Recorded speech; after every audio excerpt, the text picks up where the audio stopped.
Bienvenida, bienvenido a tu programa escuelaparapadres.com de Vidal Schmil, con un tema muy delicado que se llama alienación parental.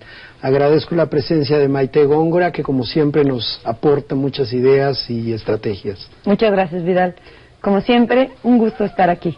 Bueno, pues el tema es un tema doloroso, el tema de cómo tratar una situación de divorcio. Siempre una separación o divorcio es un proceso doloroso, no solo para la pareja, sino para los hijos involucrados. Claro.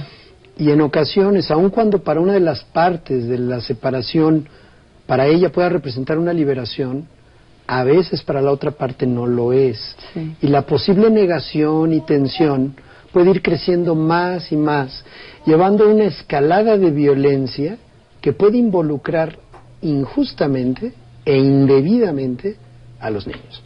Claro. Hoy hablaremos, por eso, Vidal, de un tema del que se habla poco, pero que cada vez es más frecuente, de lo que podríamos creer en los procesos de separación o de divorcio, la alienación parental.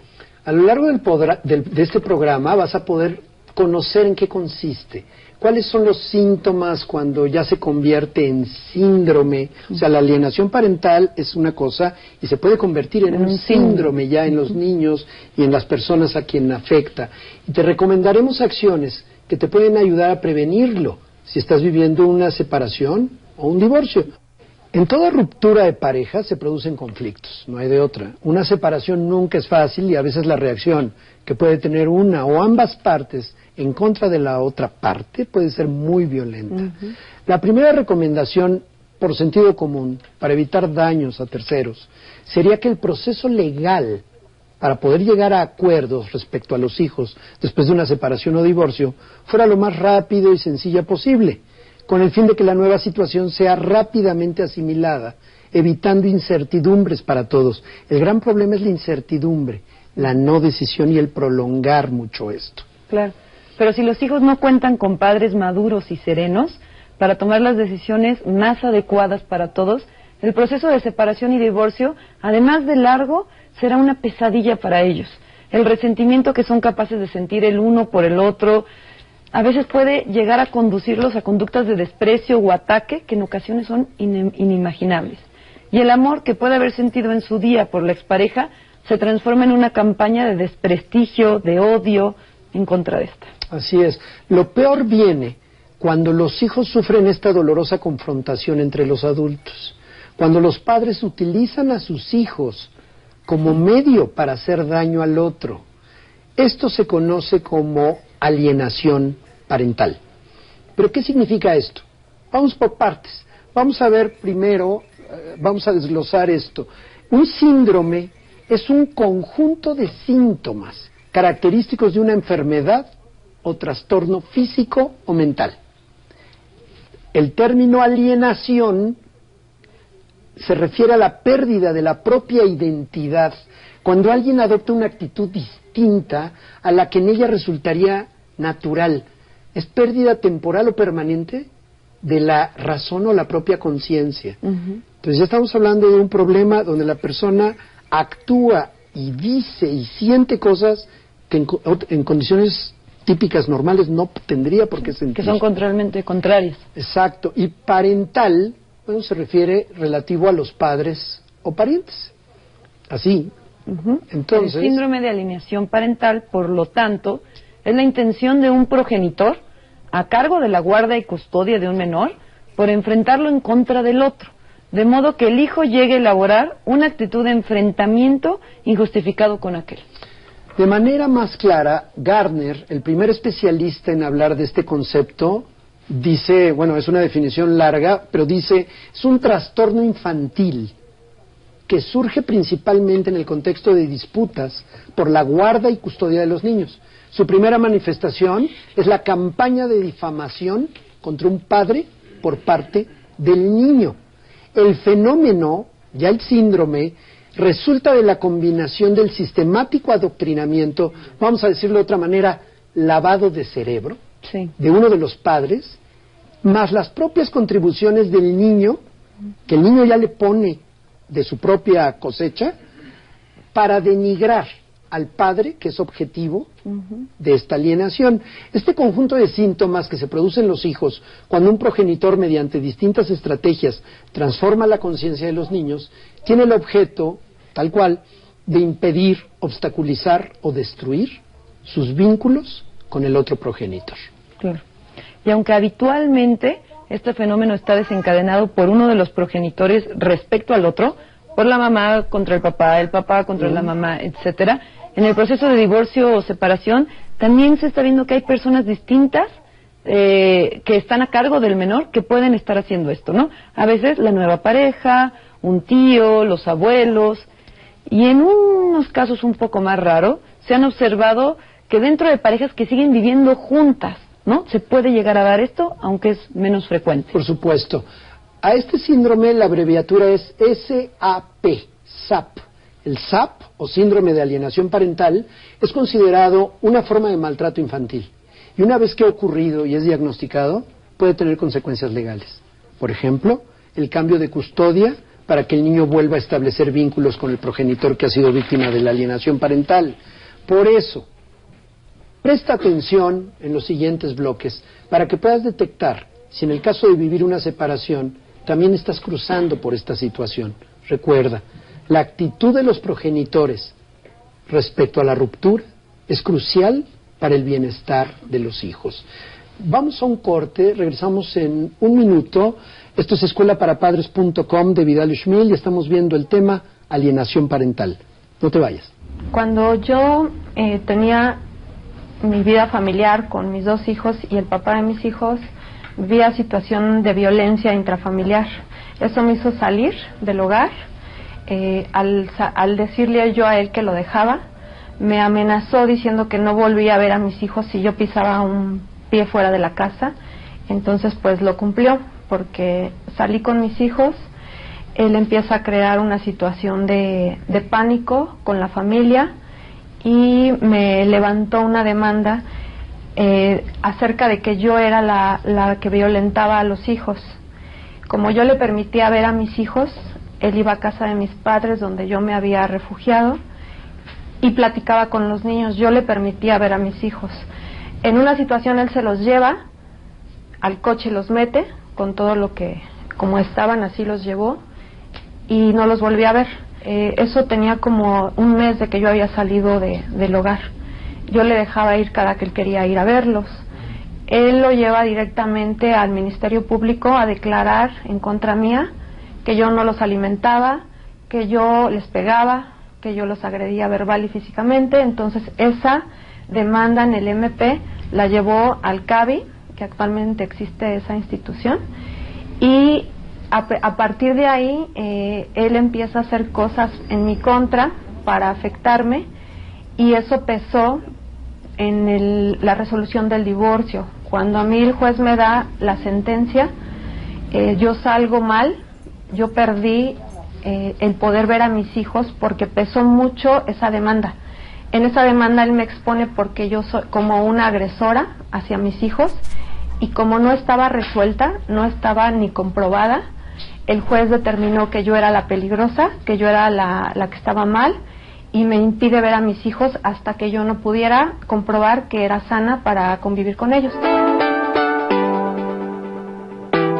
En México, aproximadamente el 22% de los matrimonios termina en divorcio. Más del 70% de esas parejas que se divorcian tienen hijos.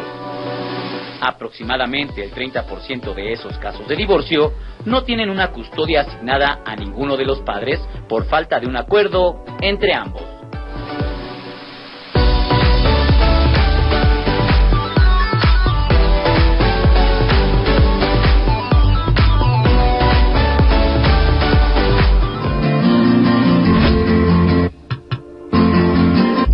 Estás viendo escuelaparapadres.com. Este martes y yo los espero a las 7:30 de la noche aquí en STV con Fútbol de Casa. Mirar cada detalle te hace parte del equipo. Vive con Juan Dosal tu Fútbol de Casa. Análisis deportivo a profundidad. Grandes partidos y con buenas emociones. Fútbol de Casa. Este martes, 7:30 de la noche. Por Mexiquense TV. Voy en tercero B en la escuela Chicotenca. Mi maestra se llama Amelia y nos enseña muy bien. A ver, José Ángel, ya nos demostraste que es muy bueno para las matemáticas. ¿Sí te gustan? Me gusta la nueva forma en la que aprendemos. A mí me gusta aprender y no memorizar. ¿Qué pasó, José Ángel? Me invita a mi casa. Me da muchísimo gusto ver contento a José Ángel. Así quiero ver a todas las niñas y niños de México. Felices y con la oportunidad de realizar sus sueños. Lo bueno cuenta. Y que siga contando. Quinto informe. Gobierno de la República. Lunes a viernes. Es tiempo de escuchar. Harim Navi, en compañía de especialistas, nos apoyan con consejos para la mejora familiar.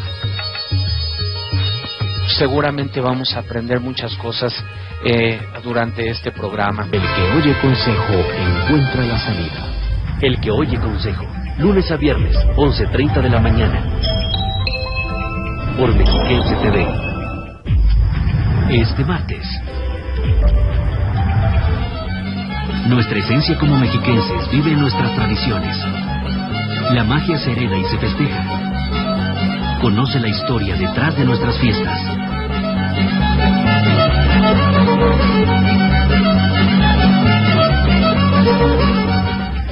Fiestas mágicas, este martes, 2 de la tarde.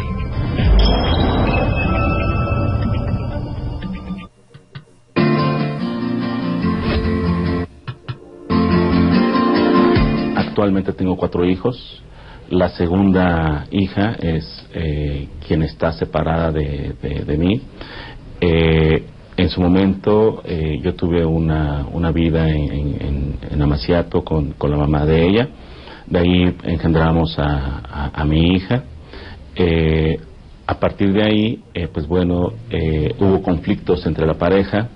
Ese tipo de conflictos nos llevó realmente a la separación. Yo me salí directamente de esa familia disfuncional y regresé finalmente después de cierto tiempo con mi esposa. A raíz de ahí hubo una fuerte inducción de evitar ver y convivir con mi hija, la que está separada. Posteriormente tuve otro pequeñito, la mamá se entera y obviamente existe todavía una inquietud todavía de evitar esa convivencia. Contraigo matrimonio, todavía aumenta ese tipo de interés de evitar esa convivencia y finalmente, recientemente, estoy diciendo hace un año, tengo otra pequeñita. De ahí son los 4 bebés, los 4 pequeñitos que tengo y actualmente pues no puedo convivir todavía con mi hija. Yo comencé un juicio de régimen de visitas y convivencias en el 2007. Esto quiere decir que acabamos de cumplir 10 años en este juicio. El divorcio legal y el divorcio psicológico son 2 realidades que hay que aceptar por separado, ¿eh? Cuando el psicológico no se da en alguno de los integrantes de la pareja, el desacuerdo a través de los hijos se prolonga demasiado tiempo. Uno ya se divorció legalmente, pero emocionalmente ahí estás, ¿no? Claro. Y en el caso de los hijos, las pérdidas emocionales, económicas, materiales, sociales y hasta familiares, ¿no? Se añade el miedo a los cambios por venir y la manipulación de alguno de sus padres o ambos para terminar con el vínculo que dichos hijos tienen con el otro progenitor. Es que no te voy a llevar, no lo vas a ver, ¿no? Ya no digamos la descalificación al otro, porque la agresión no es al niño, es al padre o a la madre, ¿no? Ya se le olvidó que seguro tiene una no va a hija. venir. Seguramente no va a venir. ¿Por qué padre podría querer dañar la relación de su hijo con el otro progenitor? Las causas pueden diferir de un padre a otro, evidentemente, pero hay algunas que ya se han detectado como continuas. Por lo tanto, podemos ver que el enojo acumulado durante la relación y que se genera por no haber tratado los problemas de la manera correcta, en el momento correcto, la falta de control de la ira, es explotar la bomba. Puede provocar en estos casos que los progenitores no sean capaces de separar los problemas de su relación de la relación con los hijos. Los problemas de la relación conyugal respecto a la parental, ¿no? Otro de ellos son los problemas de autoestima, ¿no? Así es. Y que a lo largo de la relación pudo provocar dependencia emocional hacia el otro progenitor, por lo que no acepta la separación y se llena de rencor. Tal cual. Otra más que puede generar este deseo de destrucción es la falta de habilidades sociales y dificultades para expresar e interpretar las emociones. No sabemos poner límites, no establecemos necesidades, no detectamos emociones. Los progenitores con estas características pueden ser incapaces de sentir empatía hacia el niño y hacia el excónyuge. Según la persona alienadora, el fin justifica los medios. Se lleva entre las piernas al hijo, no le importa. Claro. Se lleva entre las piernas a los niños con tal de lastimar a la expareja. Otra razón, Vidal, los trastornos de personalidad, ¿no? Trastornos que pueden ir desde el narcisismo hasta el trastorno límite de personalidad, adicciones, posibles ansiedades. Hay una gama gigante donde ya no es únicamente el divorcio, sino el divorcio detona, ¿no?, este conflicto que ya traían anterior personal. Efectivamente, el progenitor alienador, mientras desarrolla un mensaje y un plan de ataque usando a sus hijos contra el otro progenitor, también está fomentando un odio patológico e injustificado que tendrá consecuencias devastadoras en el desarrollo emocional y psicológico de los niños. Esta constante manipulación de modo consciente o a través de estrategias planeadas siempre llevará a los hijos a tomar partido y les generará un problema mayor llamado conflicto de lealtades. ¿Qué es el conflicto de lealtades? Es el proceso por el cual los hijos creen que la lealtad hacia uno de los padres implica deslealtad hacia el otro. Adicionalmente, al dolor ya por la separación en sí, ahora sufren el dolor de verse empujados a tomar una decisión, a tomar partido. A pesar de que en medio de una situación como esta, ningún niño debería ser obligado a tener que elegir entre sus padres. Jamás. Básico. Esto es una frase incluso de José Manuel Aguilar que dice: ningún niño debería ser obligado a tener que elegir entre sus padres. El conflicto de lealtades que los hijos padecen puede pasar por 3 etapas o fases. Vamos a ver. La primera fase tiene que ver con los insultos directos, frases malintencionadas, críticas, comentarios como: parece que tu mamá sabe gastar muy bien el dinero que le doy.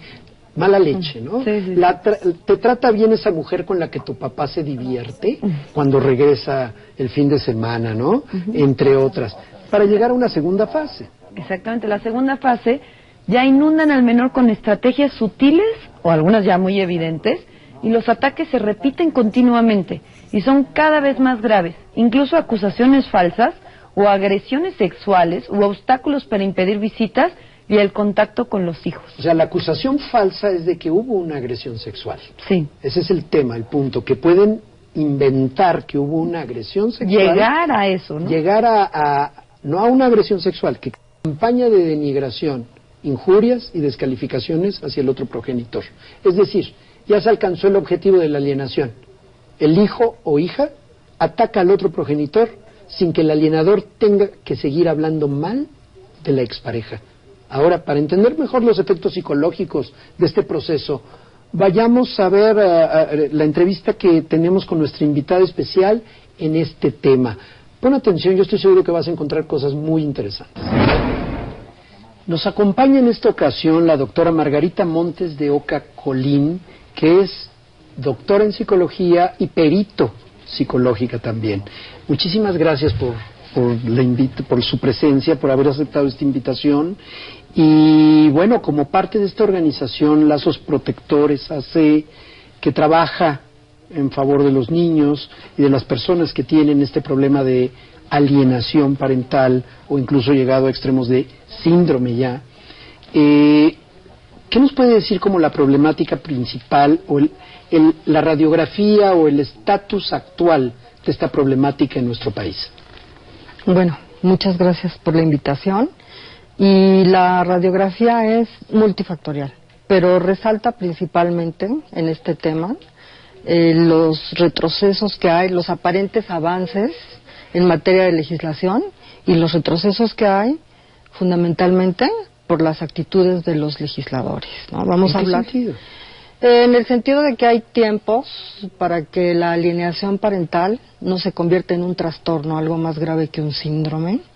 Y ocurre, tenemos casos graves en donde ya hay niños que han muerto por suicidio o por maltrato, y la indiferencia de los jueces, de algunos jueces, la tardanza que tienen para dictar sentencia y para permitir que la alienación parental se convierta en un trastorno.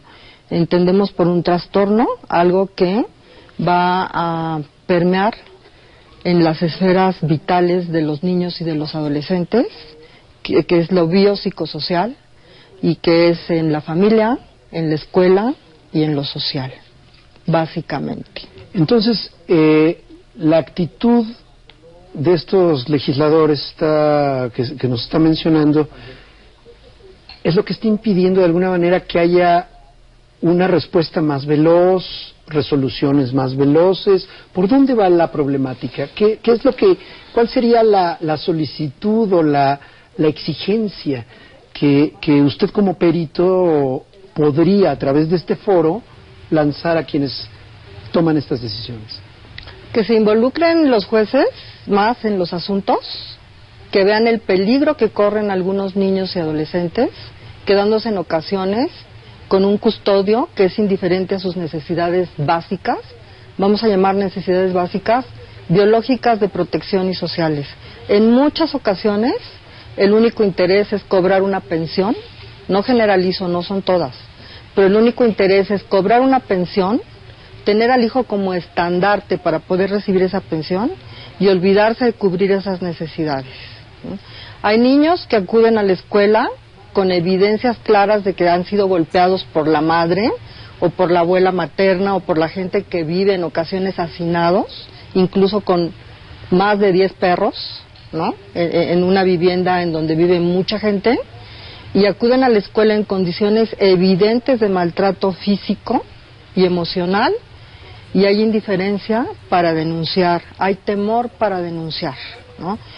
No sirve de nada que los niños sean escuchados por los jueces cuando se ignoran sus peticiones o cuando no hay una preparación suficiente para determinar que el niño va manipulado en lo que está hablando, en lo que está diciendo, ¿no?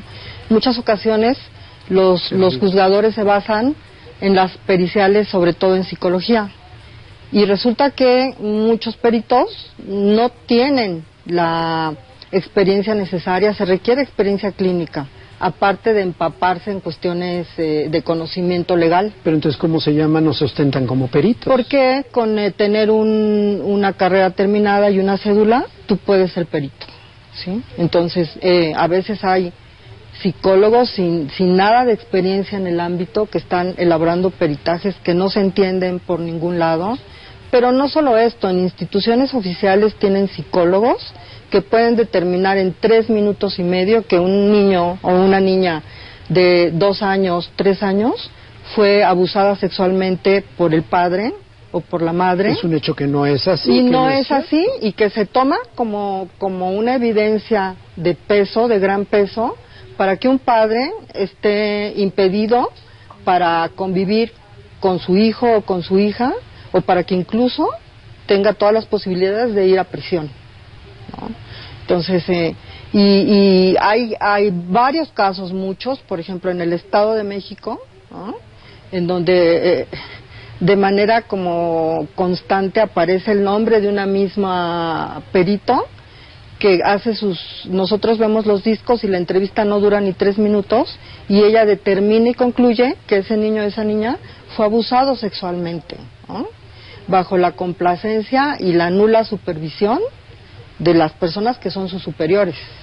Eso es terrible. Es terrible. Es terrible. Ahora, este programa nos ve mucho profesor, mucho maestro comprometido que está capacitándose y actualizándose. ¿Qué sugerencia podría darle una escuela porque las escuelas también tienen temor de involucrarse en situaciones legales pero que están detectando ellos, viviendo directamente por la cantidad de tiempo que conviven con los niños, que hay una problemática de posible maltrato por parte de alguno de los padres? ¿Qué sugeriría usted? Cuando el maltrato es evidente, legalmente todos tenemos una responsabilidad para denunciarlo. Bien. ¿Sí? Entonces, si no lo hacemos, pues estamos incurriendo en un delito. Sobre todo cuando se trata de una institución educativa que tiene convivencia con el niño, la niña o el adolescente todos los días. Los cambios en los educandos son evidentes, claro, ¿no? Incluso no solo en el aliño, sino también en cuestiones emocionales. Las personas encargadas de las escuelas deben de estar muy atentas a esto, ¿no? Deben de acercarse a hablar con los padres. Escuela para padres es una oportunidad al mes que tienen las escuelas para observar a los papás. Es una oportunidad al mes que tienen para hablar con ellos. Claro. Ajá. Deben de ser objetivos, los maestros tienen que estar preparados. Los niños a veces en sus dibujos anuncian que en su casa está ocurriendo algo. En lo que nos cuentan el lunes, nos dicen cómo fue la convivencia del fin de semana y cuando existen conflictos. Y muchas ocasiones se pasa por desapercibido, ¿no? Tristemente, y no son todos los docentes, pero algunos docentes lo que quieren es que acabe su jornada del día y olvidarse de esta parte de estar tratando con asuntos de los alumnos. Hay que involucrarse más, hay que observar más, hay que fijarse qué hay en sus cuadernos, ¿no? En los cambios de conducta, hay que hablar con ellos, hay que mirarlos. Bien. Hay que mirarlos, ¿no? Hay que interesarnos en ellos. Cuando un alumno te tiene confianza, se acerca y te dice lo que le está ocurriendo, ¿no? Pero aquí lo muy grave es la indiferencia o el temor a denunciar que un alumno está viniendo golpeado o que ha bajado drásticamente de peso o que viene con señales evidentes de que no ha dormido, que se va desmejorando físicamente y no decir nada, ¿no? Claro. Nosotros tenemos ya por ahí un asunto de una niña que murió en circunstancias muy sospechosas, ya lleva 1 año y no ha habido mayor avance, ¿no? Ya por ahí un familiar de la niña fue y le hizo un escándalo al juez y se lo hizo enfrente de su gente y tampoco hay nada. Y aquí el juez tomó una muy mala determinación en el sentido de a quién dejó a los niños, ¿no? Aquí la persona, la directamente sospechosa, pues se ha burlado, ¿no? Se ha burlado de que el tiempo pasa y no pasa nada, no hay ninguna consecuencia. Y sí, hay una niña muerta, hay una niña que tenía toda la ilusión de vivir, ¿no? Sí. De crecer, de llegar a ser adulto y ya no va a ser posible. Doctora, ¿qué le diría como mensaje de cierre a una mamá, a un papá involucrado en cualquiera de los dos lados del proceso de la alienación? Que tienen que dejar de fijarse en los errores del otro y que tienen que voltear el dedo hacia sí mismos y determinar qué de lo que ellos están haciendo está afectando a sus hijos para siempre, para toda la vida, y va a marcar generaciones, por lo menos 3 generaciones, con una misma problemática. Que un hijo jamás nos va a perdonar separarlo de convivir con su padre o con su madre y que jamás esa cicatriz va a poder ser olvidada o pasada por alto, ¿no? Y que muy probablemente lo que están haciendo a sus hijos en este momento, inevitablemente ellos lo repitan con los propios. Lamentablemente tenemos ya niños en consulta que a los 9 años dicen: yo no me voy a casar nunca, claro, porque no quiero ser ni hacer lo que hace mi papá o mi mamá. Doctora, la doctora Margarita Montes de Oca Colín, experta, es perito en el tema. Aprecio muchísimo el apoyo también de la organización que usted está representando en este momento.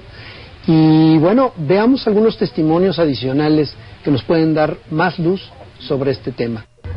Cuando nos ponían de frente en la audiencia, ellos, aunque estuviera el juez, quienes estuvieran, ellos decían que yo no era su madre, que yo los había abandonado, que una madre no abandona a sus hijos, que yo no les daba de comer, que yo era una cualquiera, que yo tenía otras preferencias, que nunca los quise, que los hice pasar, que les hice pasar mal, que por ellos estaban, que por mi culpa ellos estaban mal, que ellos no querían saber nada de mí. Mi hija cree que soy malo, ella dice odiarme, ella dice que soy un mentiroso, y al mencionarlo, obviamente, pues, si no tiene una plática conmigo, pues esa información la pudo haber obtenido de algún otro lado que no ha sido directamente de mi parte.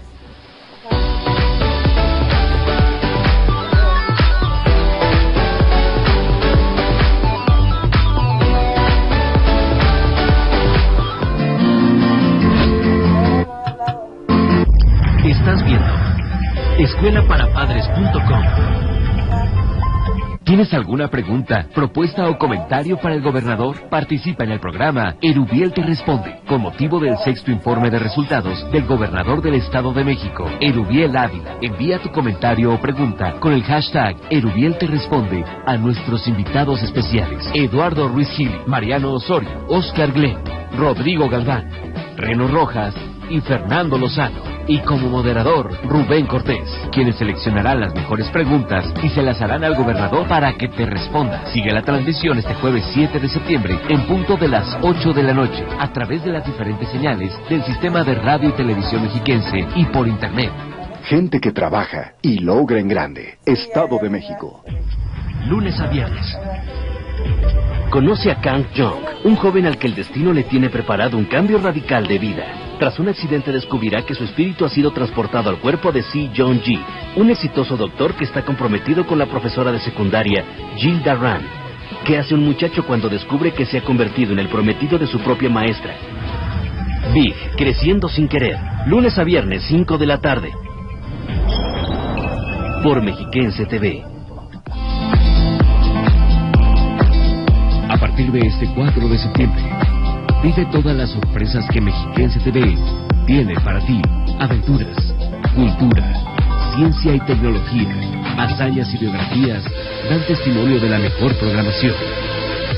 Vidas y bebidas, aventuras de leyenda, noticiero internacional científico y cultural iberoamericano. Por Mexiquense TV.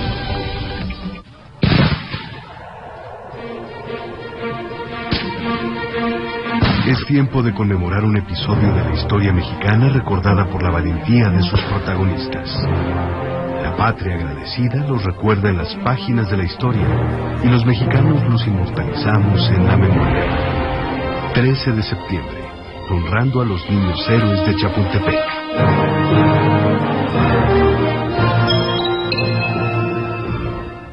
Lunes a viernes. Muchas gracias por estar con nosotros, un gusto saludarle. La invitación la de todas las noches. Hoy de esa nueva televisión les voy a informar sobre lo que es noticia. Vive la noticia desde un punto de vista más objetivo. Las noticias nacionales e internacionales más relevantes con Carlos González. Información veraz y oportuna en el momento que debes conocerla. MXQ Noticias, repetición, lunes a viernes, 12 de la mañana. Por Mexiquense TV. El siguiente programa es clasificación B. Su contenido es apto para adolescentes y adultos. Este programa puede contener escenas de violencia, adicciones, sexualidad o lenguaje no apto para menores de 12 años de edad.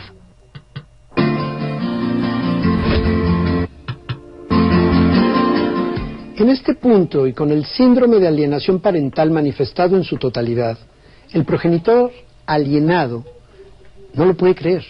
Incrédulo, observa cómo su expareja habla por boca de sus hijos.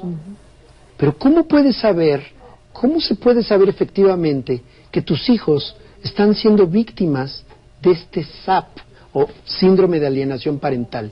A pesar de que no existen criterios científicos específicos para definir o etiquetar este síndrome, hay circunstancias similares que los niños que están en medio de estos conflictos pueden presentar y sufrir. Aquí te vamos a enumerar los principales. El primero: una campaña de injurias y desaprobación. Esto quiere decir que en esta situación los menores tratan a los progenitores no como a un enemigo, sino como a un desconocido odioso, cuya proximidad sienten como una agresión a su persona. Así es. Ya les molesta su presencia. No te quiero cerca, no te quiero ni ver, volteo la cara. El testimonial que vimos nos indica eso. Explicaciones triviales, esta es la segunda. Explicaciones triviales para justificar la campaña de desacreditación. Cuando le dices, ¿por qué no quieres estar con tu papá? Dice trivialidades, tonterías. no quiero ver a mi papá porque escupe, porque en el suelo, porque no quiero ir con ella porque tengo que lavarme los dientes y tengo que comerme todo lo que ella me dice aunque no me guste. O sea, cosas que normalmente no tienen sentido, se utilizan como una justificación para esta campaña de desacreditación. La ausencia de diálogo cooperativo. Al intentar dialogar entre ellos, el progenitor, víctima del síndrome de alienación parental, intenta cooperar y el hijo alienado intenta oponerse y pelear. La ausencia de diálogo es la primera estrategia cuando se establece una relación perversa entre los dos. Entre cualquiera, no solo con los hijos, o con la expareja, o con quien sea. La otra es ausencia de ambivalencia en su odio hacia el progenitor. ¿Qué quiere decir ambivalencia? Bueno, que a veces, aunque te hayas peleado con alguien que conviviste mucho tiempo y ya no quieras nada, te acuerdas de buenos momentos. Claro. Hay momentos donde dices, bueno, no era tan malo. Bueno, aquí el niño se olvida de los momentos que pasaron juntos. Únicamente es capaz de expresar un sentimiento sobre su progenitor, el odio. Sin ambivalencias. Ya no extraña la parte buena, ya no la recuerda. Y sin concesiones, ¿eh? No le perdona una.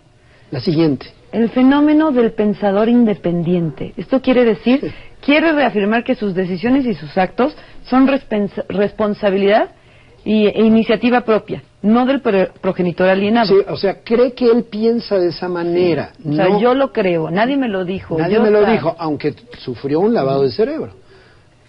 Defensa del progenitor alienador. Un ataque hacia el progenitor alienador que recibe el niño es vivido como un golpe hacia sí mismo. Es una especie de dogmatismo. ¡No te metas! O mi mamá es buena y ella me cuida. Dogmatismo y adhesión fanática ausente de reflexión. Y a eso va el siguiente punto, la ausencia de culpabilidad. O sea, ya no siente nada, ¿no? Los ataques de los hijos hacia sus odiados progenitores se acompañan de cualquier ausencia, de cualquier idea o sentimiento de culpa. Es como impermeable que permite a los menores alcanzar los niveles de denigración más irracionales. Sí, puede ser muy violento lo que los propios hijos hacen hacia los padres alienados. Otra, escenarios prestados. ¿Qué quiere decir esto? Hay presencia de escenas, situaciones, conversaciones que el menor adopta como propios o como que los vivió en primera persona, aun cuando jamás hubiera estado presente o cuando ocurrieron o resultaran incoherentes con la edad. Es que tú nos dejaste, pues tú no habías nacido. Sí. O sea, es que tú hiciste tal o cual. Espérame, no, estás hablando de otra circunstancia en otro momento que tú no viviste. Por eso se llama escenario prestado. Sí. La siguiente. Una extensión del odio al entorno del progenitor odiado. Este mal se extiende incluyendo por completo a la familia del padre odiado. El menor no solo muestra rechazo al padre, sino cualquier otro miembro de la familia de él o de ella.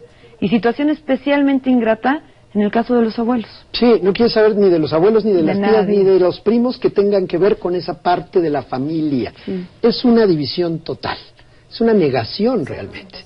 La ira o falta de conciencia por parte de un progenitor alienador puede llegar a límites insospechados, como lo comentamos antes. Puede hacer escenas donde sea. Puede llegar a falsas denuncias por abusos sexuales, como una estrategia más común de lo que podemos imaginar, para lograr interferir o lograr una posición de ventaja en litigios de separación o divorcio. Por otro lado, de igual modo, algunos abusadores pueden justificar los ataques de sus hijos, alegando que han sido adoctrinados por el otro progenitor. En este caso, la principal recomendación que te podemos hacer es dejar que los psicólogos y médicos especializados, peritos en la materia, evalúen de posibles abusos sexuales y hagan un diagnóstico verdadero. Claro. Ahí sí no hay de otra, porque es una palabra contra la otra. Tiene que venir un perito y verificar el asunto. No, y hay pruebas, ¿no? Una de las características es que ninguna prueba es nada ni totalmente. Y aquí el caso es todo el tiempo, ¿no? Es de un lado. Se va a los extremos. Sí, entonces es una, por ejemplo, de las cosas que podemos ver que no estamos hablando de lo normal, ¿no? Por eso en el siguiente bloque te hablaremos sobre qué es lo que puedes hacer para evitar que tus hijos padezcan esta situación, y si estás viviendo una separación o divorcio, vamos a ver qué puedes hacer. Pero vamos primero a un testimonio, como los que hemos estado escuchando, para ampliar este tema y conocer más. Dentro de mi régimen de convivencias, yo tengo visitas asistidas dentro del centro de visitas y convivencias. Sin embargo, cuando llegan, pues bueno, yo trato de acercarme y todo, pues se tapa los oídos o incluso se echa a correr recientemente. Entonces, pues trata de evitar todo tipo de contacto, incluso visual, conmigo. Es fuerte, Vidal, el manejar este tipo de actitudes, porque a lo largo de los años yo he intentado, ¿no? A lo mejor ciertamente no estaba enfrente de ella porque ha sido difícil, pero recientemente te estoy diciendo, trato de buscarle, le voy y le dejo flores en su casa, le pongo letreros, trato de buscarla cuando tengo la oportunidad de estar en el centro de visitas y convivencias, o recientemente en audiencias que se dan en los juzgados, y cuando su mamá la lleva, pues trato de buscarla, de mandarle siempre mensajes de amor. La realidad es que no tengo rabia, no tengo coraje en cuanto ni a la madre, y mucho menos a mi hija. Es más bien una frustración de no poder compartir nuestras vidas con mi hija. Yo amo profundamente a mi hija, y ese amor es lo que me hace luchar día con día, buscar nuevas estrategias, acercarme a la escuela, investigar en dónde se encuentra, tratar de buscar a su familia, lo que sea necesario para poder acercarme. Yo espero que esa constancia, pues al final del día obtenga algunos frutos positivos. Actualmente, después de más de 10 años, ahorita son unos jóvenes sanos, llevamos una buena relación y actualmente estamos reconciliados. Bueno, a partir de que yo empecé a pedir la acción de los jueces, la acción de las leyes, de estar litigando, de estar buscando la ayuda en los juzgados de lo familiar, en estar pidiendo audiencias, pruebas psicológicas, estar promoviendo cosas para que esto cambie, que ha sido muy difícil. 10 años de estar litigando es muy difícil y no ver resultados. Yo creo y estoy segura que fue el estar persistiendo en que ellos, y tener la esperanza de que ellos podrían cambiar su manera de pensar hacia mí. Bueno, sí, tuve muchos periodos de declinar. De hecho, varias veces a mi abogada le llegué a decir, hasta aquí, yo ya no quiero hacer nada, ya quiero estar, ya no quiero pensar en esto me tiene muy absorbida, no estoy bien, quiero dejarlo por la paz, ¿no? Pero bueno, realmente no lo hice. Ella me ha ayudado mucho. También el pensar que es una lucha de fe y de esperanza.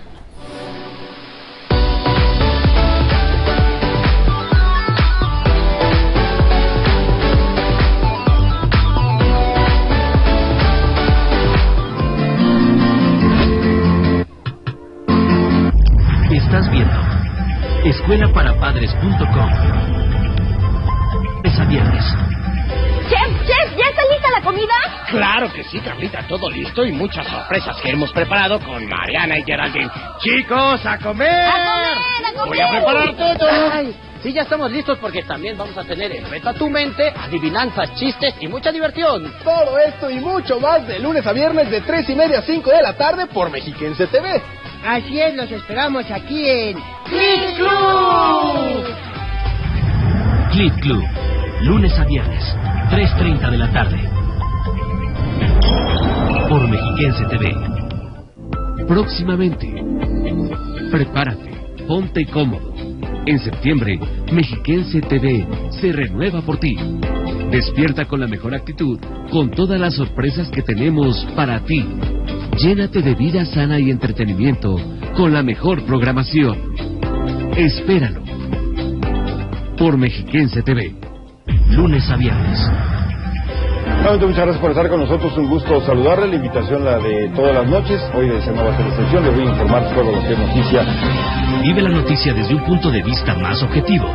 Las noticias nacionales e internacionales más relevantes con Carlos González. Información veraz y oportuna en el momento que debes conocerla. MXQ Noticias. Repetición. Lunes a viernes, 12 de la mañana. Por Mexiquense TV. Este martes.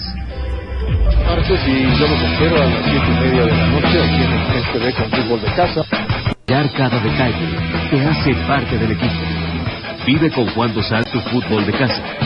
Análisis deportivo a profundidad. Grandes partidos y con buenas emociones. Fútbol de casa, este martes, 7:30 de la noche. Por Mexiquense TV.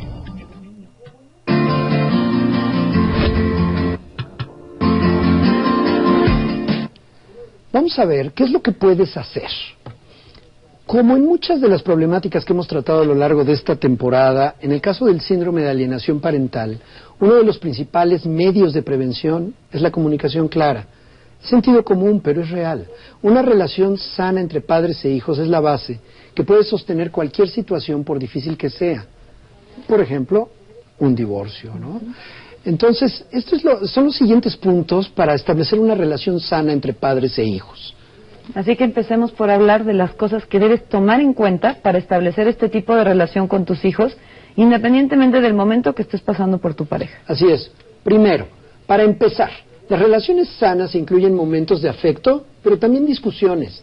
Las discusiones son normales, es decir, se enfrentan los problemas. No puedes creer que vas a tener una relación sana porque nunca te peleas, ¿no? Es absurdo. Se basan en la confianza, que puedan otorgarse ambos, y la comunicación libre, hablar de lo que quieran. Así es, y nunca se basan en la falta de responsabilidades, la relajación de tareas o el consentimiento de todos los caprichos por parte del papá alienador para que su hijo la pase muy bien con ellos, ¿no? Se basan en entregar y entrenar valores y hábitos, igual que emociones y significados. Así es, momentos significativos.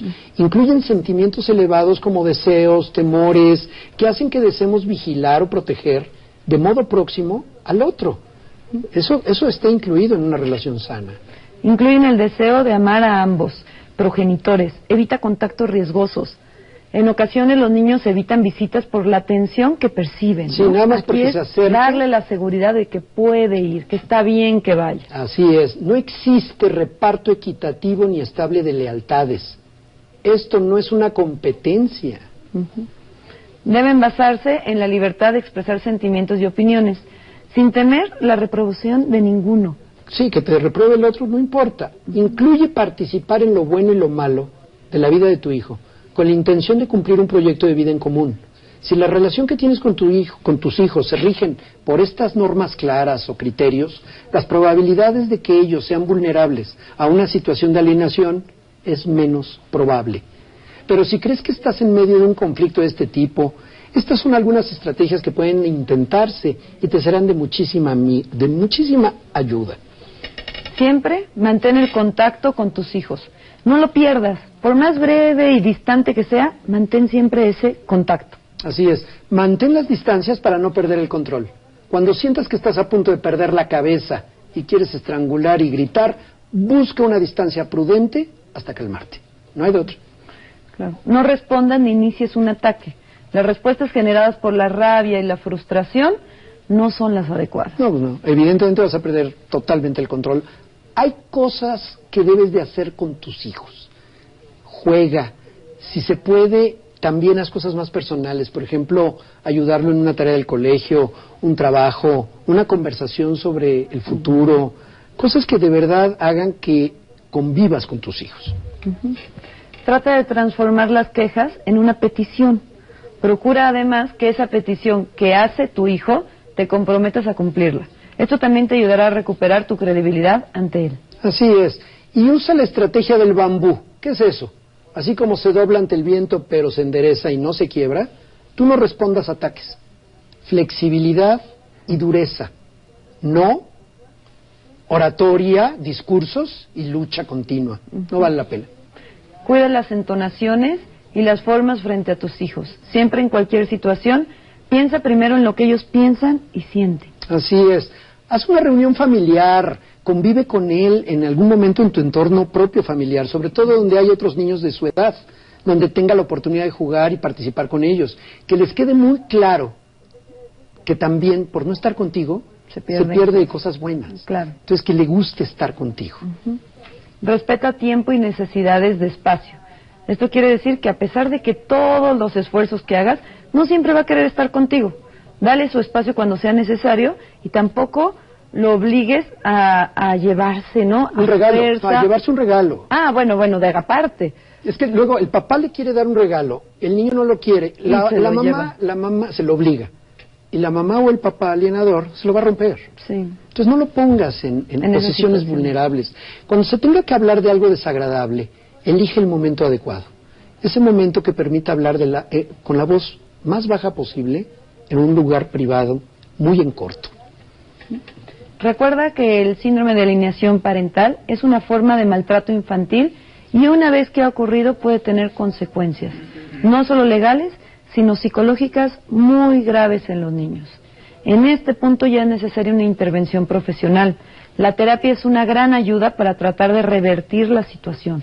Así es. Las estrategias e información que te hemos dado a lo largo del programa te serán de gran ayuda para tus hijos, que no se vean envueltos en esto, ya sea por tu pareja o incluso por ti, de manera inconsciente en un círculo de este tipo. Sin embargo, la mejor manera de prevenir esta situación y la más importante es que siempre tengas claro, los problemas conyugales son problemas de adultos, no debemos trasladarlos a nuestros hijos.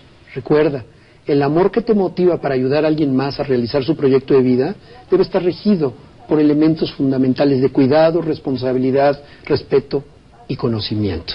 No desistan. El amor de la mamá nunca va a ser igual al amor de un abuelo, una abuela. El padre y la madre es lo más importante para un hijo.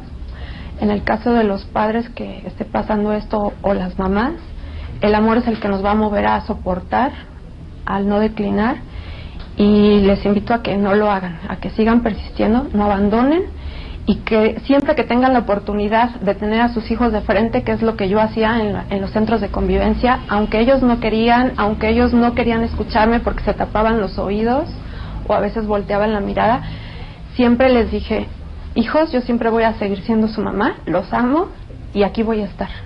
Entonces, ahora que ya me llevo bien con ellos, veo los frutos, porque aunque yo pensara que no me escuchaban, aunque se echaban a correr, aunque se tapaban los oídos, sí se siembra ese mensaje en ellos. Y sobre todo, yo oré mucho por mis hijos, pedí mucho a Dios porque ellos cambiaran su manera de pensar.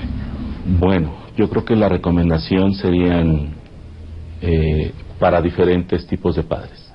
Los padres que se encuentran en una situación como la mía, en donde no podemos o tenemos obstaculizada ese tipo de convivencias, a estos padres yo lo que les diría es sosténganse, manténganse firmes, témplense, y cuando ya estén decididos a abandonarlos, tengan un segundo, tercero, cuarto, quinto aire, sexto, los que sean necesarios para no claudicar.